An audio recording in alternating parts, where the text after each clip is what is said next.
люди целенаправленно пишут, что я не буду играть в эту игру. Ну иди тогда что-нибудь другое поделай.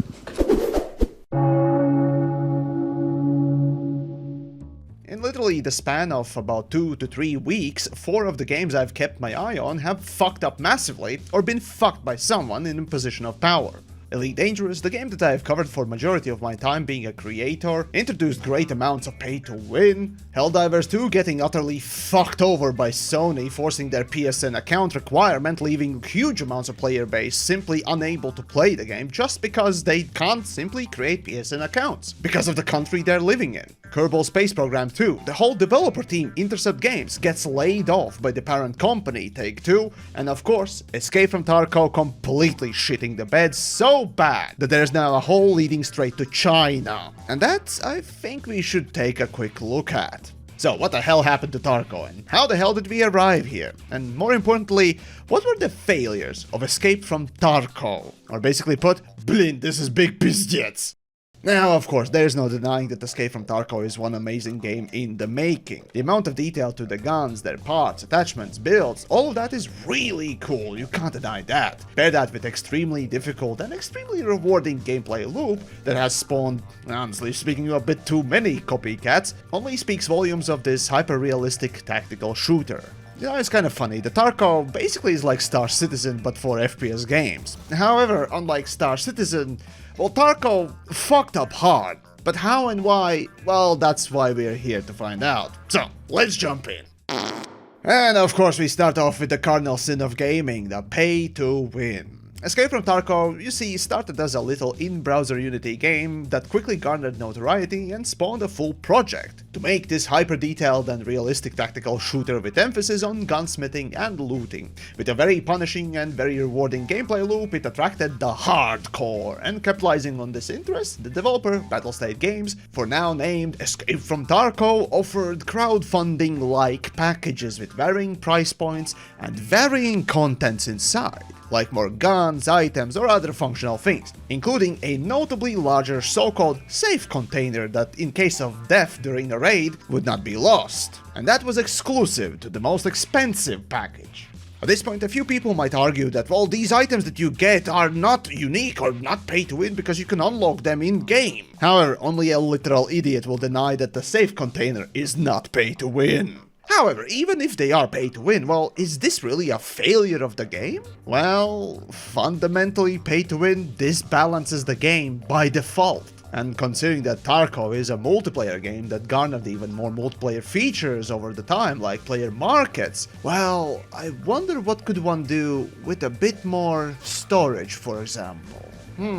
But still, is it a complete failure? I mean, it does bring in more money after all. See, once a developer decides to step over that line, call it a pay-to-win line or not, I don't fucking care. Once you start selling game mechanics, doesn't matter if it's an XP booster here or there, or is it a gun or a spaceship or more inventory. The developer has chosen to weaponize gameplay against the player, even if it's a little bit. It shows that in developers' mind, this is okay, even if it is a necessary evil. Regardless of it, it always is disbalanced, and that will snowball into a bigger problem later down the line. And let's be frank, every one of us wants to simply play a game where the gameplay is just fun and fair, where the skill and knowledge would trump everything, not money. That's what our real life is for. Sadly, as soon as you introduce even the tiniest bit of pay to win, or if you don't want to call it, it's basically selling functional parts of the game, be that faster progression or whatever, it's all that. It only leads to long-term problems, and it's just simply unbalanceable, because by default it's not. And that, sadly, for every game that has this function, mechanic, whatever you want to call it, is one of the core problems and failures, even if it brings in money. And not only because of the disbalance, but because developers show that they have no strong philosophy when it comes to game monetization. And we'll get into that later. On February 25th, my fellow creator Goat released a video called The Wiggle That Killed Tarkov. Arguably, revolutionary video that made everyone, even outside public, extremely aware of not only how bad cheating was in Tarkov, but also sparked conversation about other games and discussion about how rampant and accessible cheats and hacking were. For Tarkov, sadly, nothing seems to have changed, despite Goat hoping that his expose would do at least something, but no. Development team behind Tarkov simply kept on chugging along, seemingly ignoring the problem. Now, I think no one needs to be explained why rampancy of cheating displayed in Goat's investigations was bad and that something like this had to be showcased, but for sake of argument, let's go over the failure point. So, Tarkov is popular. Though we don't have exact numbers, looking at video, stream and analytic data from something like Google Trends and many other places, we can gauge that a lot of people are simply either interested or are playing Tarkov. Due to inadequate and downright laughable anti-cheat measures taken by developers, the game is brimming with script kiddie dildos and other ne'er-do-wells who rightfully ruin the game for others. It's already disgusting to see one or two cheaters spin-botting in Team Fortress 2, so what do you think happens when you have a lot higher stakes than just waiting a few minutes before respawning? Now, if we talk business, well, there will, and to some extent already has come a time where customers just won't want to buy your product, because the game is simply unplayable. Well, that is unless you do what the cheaters do, and buy the cheats yourself. And maybe Battlestate is thinking, Blin, if we stop to hammer cheaters and spend time doing that, we won't have the time to make the fucking game, Blin. True, but seemingly doing absolutely nothing, or at least very, very, very little, something that Battlestate is very good at, it seems, already has had long-term consequences. Alright, let's talk about the arena. Okay, so who the fuck thought that this was a good idea, huh?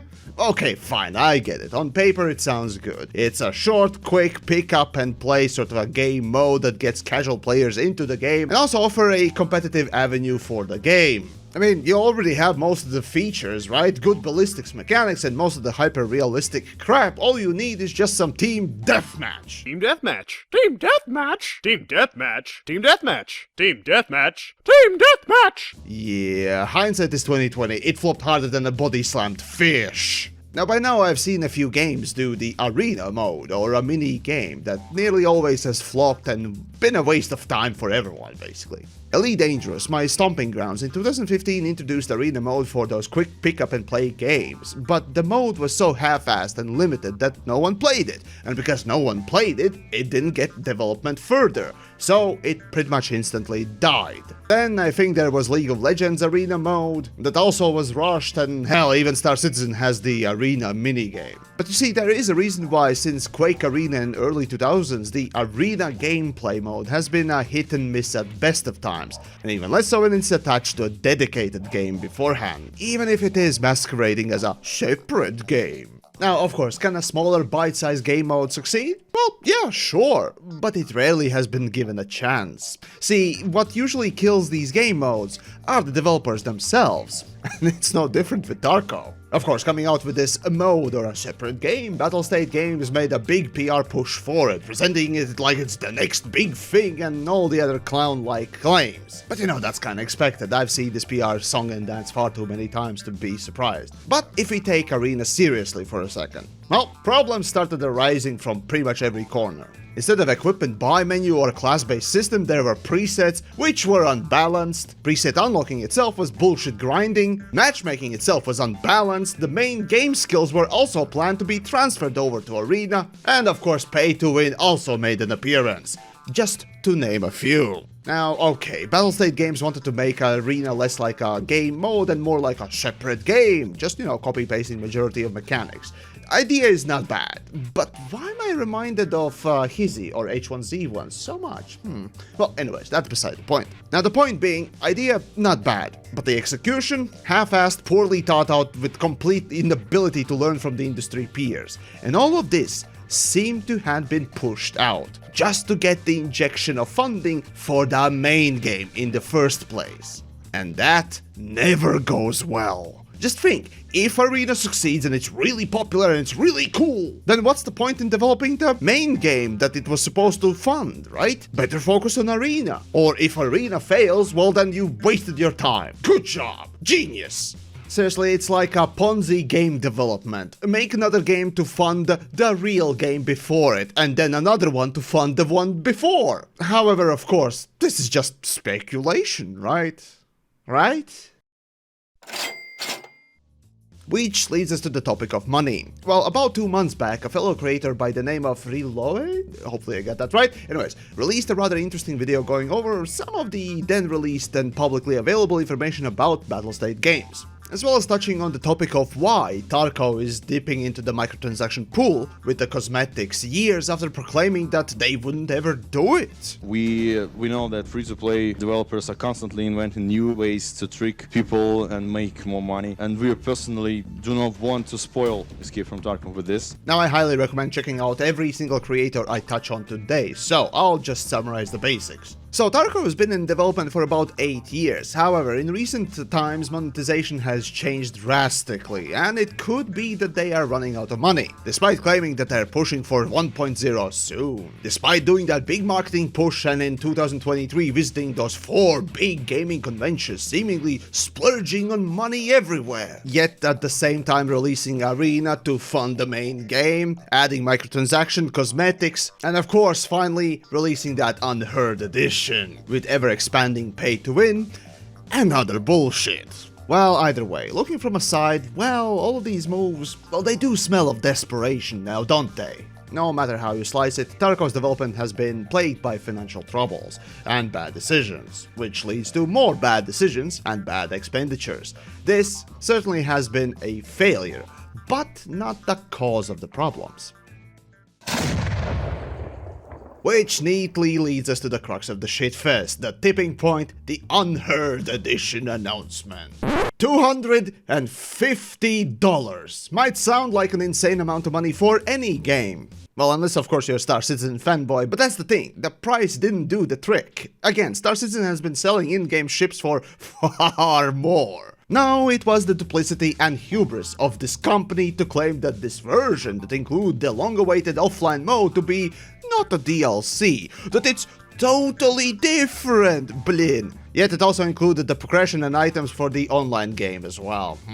So yeah, basically Battlestate tried to dress up more pay-to-win with added game mode as not a DLC but as a separate game or something.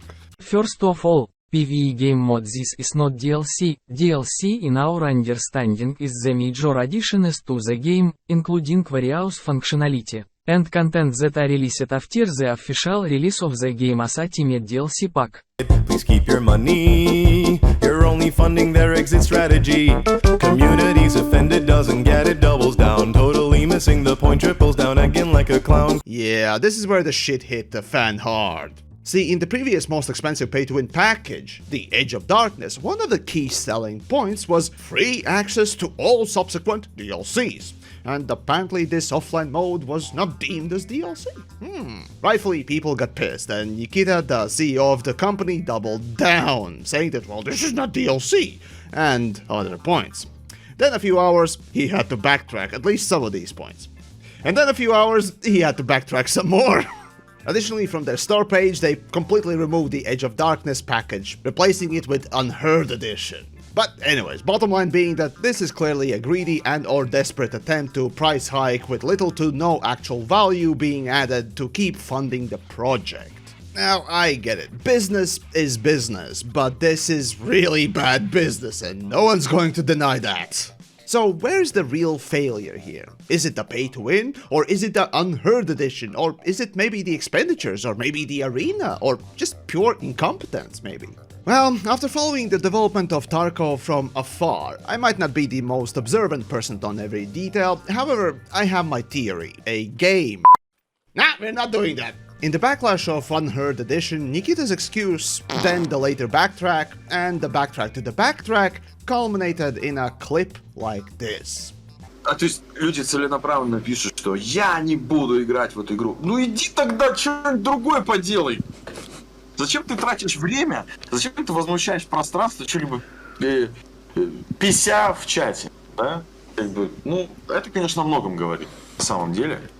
Вот, я думаю, мы в конце еще...